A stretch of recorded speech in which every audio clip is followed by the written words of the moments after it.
Reckon I'm gonna get the car across this? No, I didn't think so either. But see, the problem is, I need to go up there. And that's because I need to go see where some freshwater mussels are. And lucky me, someone decided not to repair the bridge today. Or ever, or in the last 50 years. Nevertheless, we're gonna be going for a big walk. So if you wanna come see what I'm gonna go do in that bush, come along with me.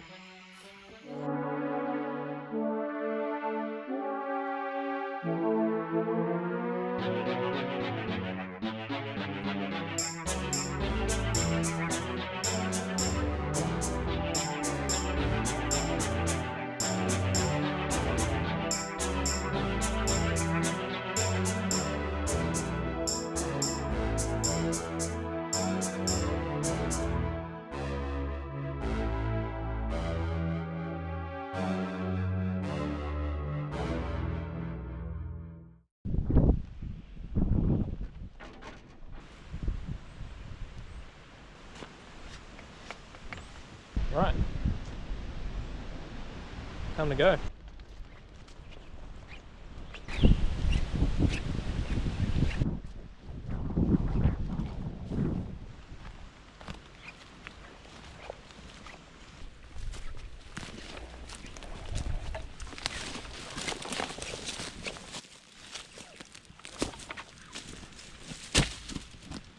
Right, I don't know if this is it. I need to check my maps. It looks a little desperate. Alright, so we want to get our eDNA, and I want to do that before entering the water, as I've probably said before, because I don't want my gooey, disgusting boots that have other eDNA on it mixing with this new eDNA. But first I'm going to rinse my bucket.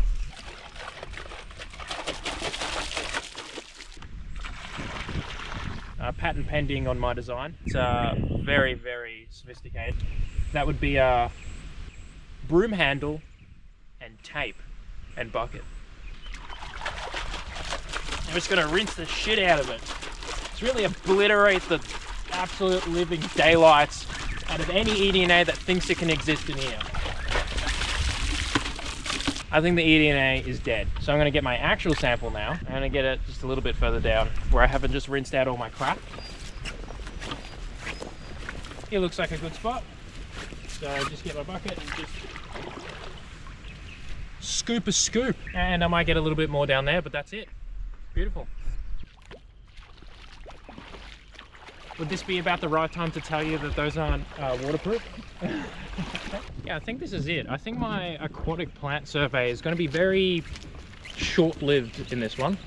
I wonder if there's any fish in this stinky little puddle.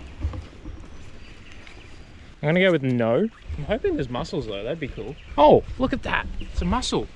Oh, well, it used to be a mussel. Well, I guess if I found the skeleton of a person, I wouldn't say it used to be a person. I'd say it's just the skeleton of a person. We should know there's mussels. Yeah, this is a really good find. I'm really rapt about this. A mussel. Oh! And we have another inhabitant. So we have the mussel shell, and then inside we have a shrimp. I'll hold it. Yeah. Oh. Can I hold it? Fuck no, apparently. Oh, I guess someone's using the mussel shells, if not me. Oh, this one's alive. Look at that. He's going back into his shell. This is a massive mussel as well. These are billabong mussels, explicitly. He's a big boy, size of my hand. You can see why people used to eat them. If eDNA doesn't say there's mussels here, I say there's mussels here. These guys can live out of water for about a year. And when I mean out of water, they kind of just go back down into the substrate and then just wait for the water to come back.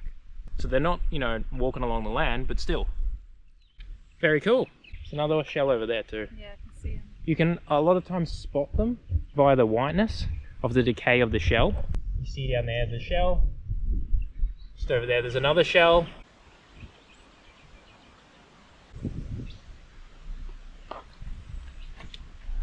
Gonna place the probe down in the water.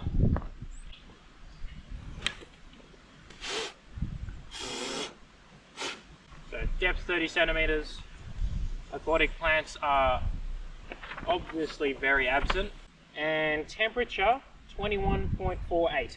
Coarse woody debris is absent. And you can make a note. Lots of rocks.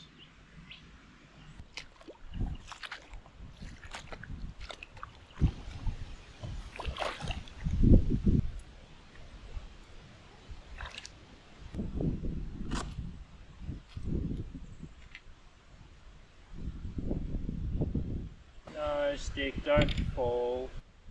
No. The substrate is fine and gravelly. Max depth is 0.5.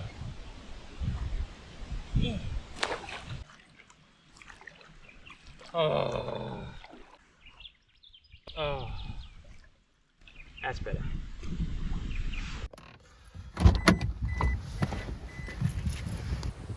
Run into the first closed road, but because I am just so cool and I have a very special key, I guess this just means nothing to me. I'm just that cool. The road is no longer closed. It's really funny how little of a shit the carp give about me existing. I'll walk into one. That's how like nonchalant they are. And there's just like 40 carp in that area just there. I hate them. Look at those cheeky little carp just waiting for me, just to slap me in the side of the leg and scare the shit out of me. So in an interesting turn of events, we have a bunch of carp and now a mussel. This one's not alive by any means. It's definitely dead. There's also another dead shell there and a dead shell there, but it's interesting to see them in both the same environment here.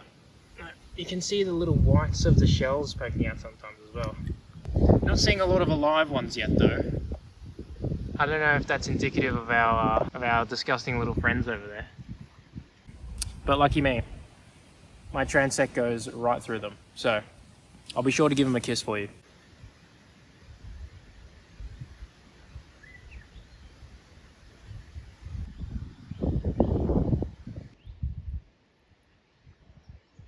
What the hell?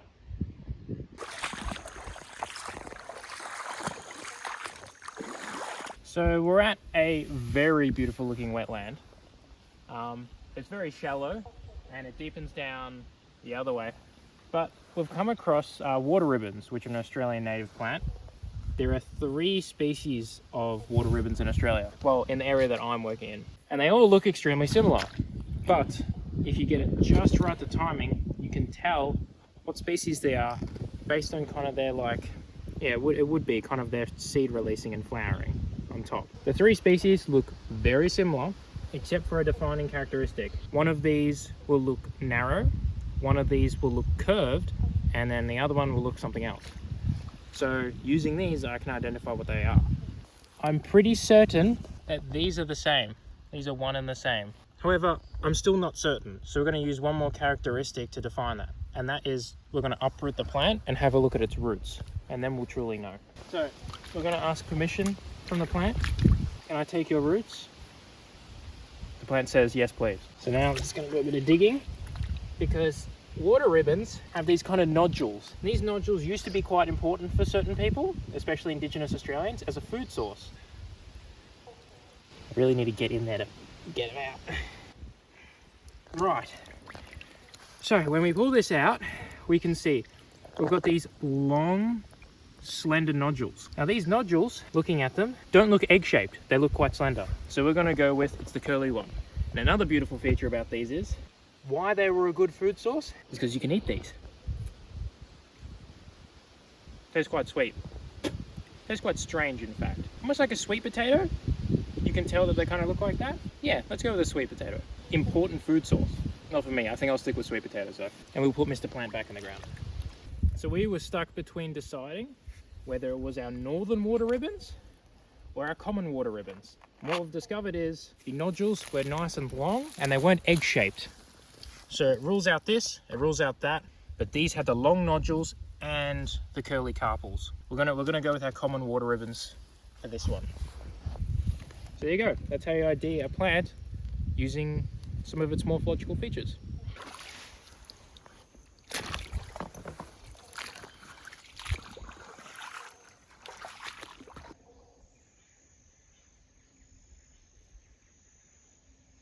Chanel. Yeah.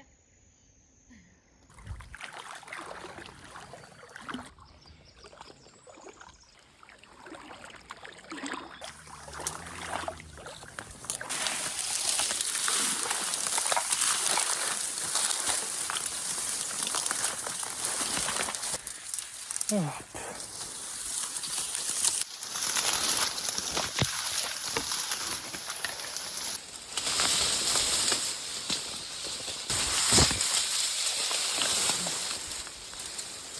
Ugh. Quite a big turtle here.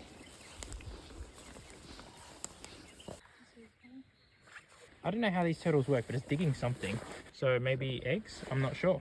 We'll leave Mr. Turtle alone. There's also flies everywhere, so I want to leave. Bye, turtle. Another turtle over here. Oh, they are. They're laying eggs. I can see them in there. Yeah, we'll just give him a wide berth then. Oh, wow. Yeah, we won't get any closer to the turtle. He's a few meters away from me. Oh, she. Or she. Very good point. So this plant, I believe, is called kumbungi or kumbungi or something like that. Indigenous Australians used to use it a fair bit. And you'll see why. It is like softer than cotton. So spongy and fluffy. And you can see it. It almost looks like wool. Most beautiful thing to touch. It's so soft. And Indigenous people used to use it for like clothing, for diapers and stuff for their kids. And it's beautiful. So I could see it being used for bedding. It's amazing stuff. In Australia, and these just kind of grow along the water's edge. I didn't know what plant this was until I saw these though, because you need to like have an identifying plant feature. It's very cool. Another one right here. Yeah. Literally just as we're walking past on our trail. Bye, turtle. So you can see down here, you can see the path here. You can see where it's like crushed through. You go, wonder what that could be. And you just look like a kind of a direct line. And there you go. There's another turtle just over there. They're everywhere. I'm just actually watching that on step on one. Must be turtle season, I guess. They're all laying eggs right now, like today. This is one of the more tragic sights of our turtles. Turtles come to lay pretty recently, and they're all eaten. Probably a snake. A snake does this, but it could be a bird. I'm not sure, but it doesn't even look like it was backfilled. Like it looks like the turtle was like probably in the process of having that. That's pretty disappointing to see. Not all the turtles can live, I guess. So in Australia, we obviously have a heap of snakes, but we have like a lot of snakes. I don't know if you can tell, but at the end of my stick, there's a bloody big snake. Now this snake in particular is a red-bellied black snake. No one in Australia has ever died from a red-bellied black snake, and they are quite scared of humans, and they do not confront people typically. However, I'm not game enough to confront Mr. Snake either. I don't know if you can tell, but he's looking at me. So we say, bye-bye, Mr. Snake. Happy life. Right, what a good day. We got to see snakes, turtles, emus. I saw heaps of lizards. I also saw carp. That's the one thing I didn't like seeing. Out of a snake to see, a red-bellied black snake is one of the better ones, in my opinion. I don't want to see a brown snake. I really don't want to see a brown snake. I saw a brown snake last week, and I'm still thinking about it. So yeah, so we're just going to analyze our samples, and then head off to the next site before it gets night. Well, it ended up turning into a thunderstorm and a lightning storm. So we finished up and then sat in the car. I got absolutely saturated though. I'm soaking wet.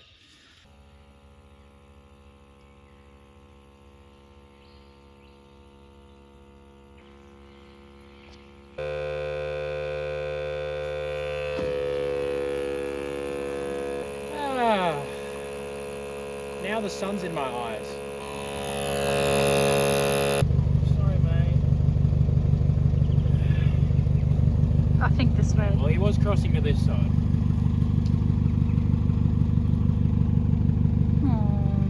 Yeah. Bye-bye.